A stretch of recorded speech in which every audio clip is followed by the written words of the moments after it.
Everyone's chasing the same dream in youth sports. It's the scholarship, the letter, the big break. But what if the real success your child is building isn't something you can post on Instagram or frame on a wall and put somewhere to be proud of? What if it's not that? So today, I want to shift your lens from results to resilience, from pressure to purpose. This is week 2 of our series in Raising a Champion. And I want us to focus on raising a champion from the inside out. And today, we're going to reframe that success. Because if we only measure the ROI in stats, wins, or scholarships, we're missing the whole point. So, let's talk about what matters more and, in my opinion, lasts so much longer. Here is what no one is saying, or at least they're not saying it out loud. You spend thousands of dollars. You lose weekends. You juggle carpools and emotions and the drama of a sideline. And yet at the end of it all, there's no guaranteed payoff. You're not guaranteed a scholarship. No one's handing out refunds if your child doesn't go pro or land that full ride. So, if that's not the case, what is the real ROI? It's not the scholarships. It's not the scout that sees your child. It's not even the starting spot. The real return is who your child becomes way beyond sport. So let me offer a new equation. ROI is actually a return on identity. We want to focus on the identity. And that means asking, is my child learning resilience? Do they know who they are beyond their performance? And can they navigate pressure, failure, and feedback with that sense of confidence, knowing who they are? When we focus on these things, we raise leaders, not just athletes. And this world needs leaders. Let me tell you about a young player I coached a long time ago. Her name, let's call her Katie. She was a really strong midfielder. She was really good. She was smart. She was committed. She gave everything she had to the game, to the sport on game day. But despite her talent, the recruiting offers never came. Right? There was no D1 emails, no big showcase moments. Her senior year ended in somewhat silence.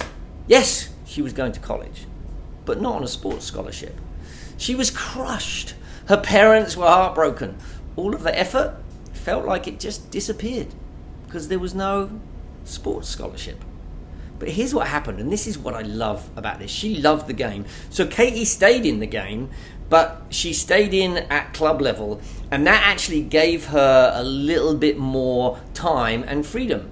And so she became a mentor. She started volunteering at a local rec league, and she ran drills for the little 10-year-olds, taught them passing patterns, and more importantly, showed them how to love the game, because that was Katie's strength. She loved the game, and she passed that on.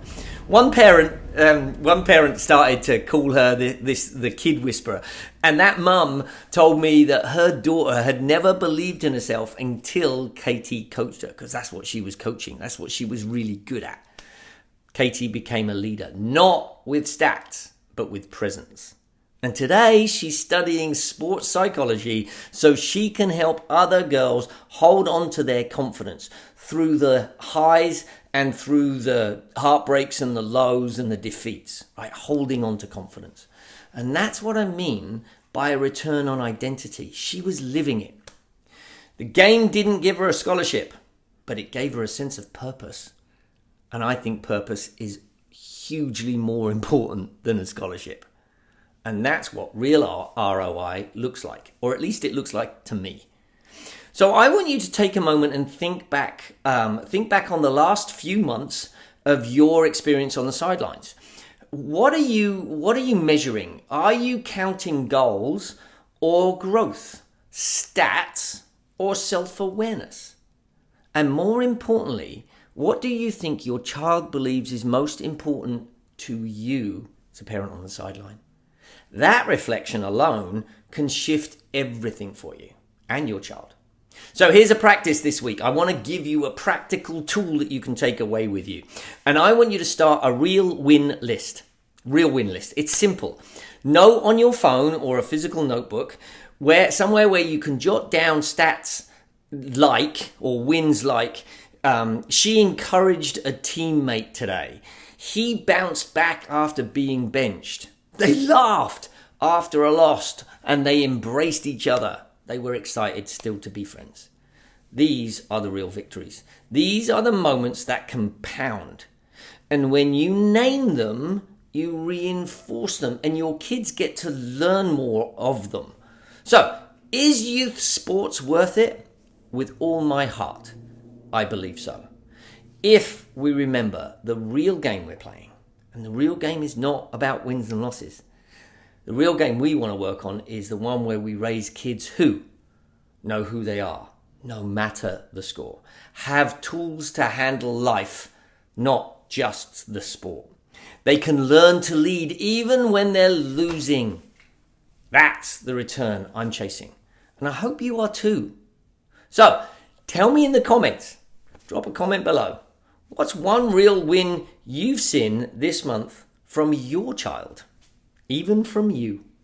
And if you haven't already, grab a free access to my workshop. It's the Raising a Resilient Athlete. It's a Raising a Champion workshop. You'll get the tools and the language and the mindset and the roadmap for showing up on game day with clarity and calm. Calm is the important word there. The link is below. Don't forget to subscribe, and I'll see you next week for episode 3. We're really just getting started. And if you know a parent who needs to hear this, please share it with them. I think this is important to get out there.